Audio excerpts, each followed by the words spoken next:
Sin duda está en el mejor momento. Melissa Jiménez y Marc Bartra están muy ilusionados con su próxima paternidad.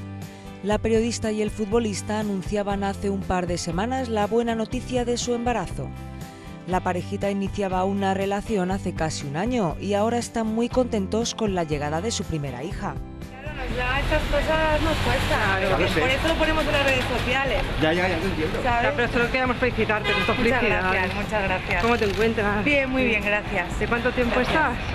De poquito todavía, ya lo iremos diciendo, pero gracias. Más. Hemos visto que has salido de una tienda de novias. Sí, mi hermana se casa. Ah, tu hermana. Sí. Pues muchas felicidades también. Muchas gracias. Gracias, muy amable. Además, la joven periodista está muy contenta con el próximo enlace de su hermana. Melissa Jiménez continúa además con sus compromisos profesionales a pesar de su embarazo, ya que este fin de semana se encontraba en Qatar retransmitiendo el Mundial de MotoGP.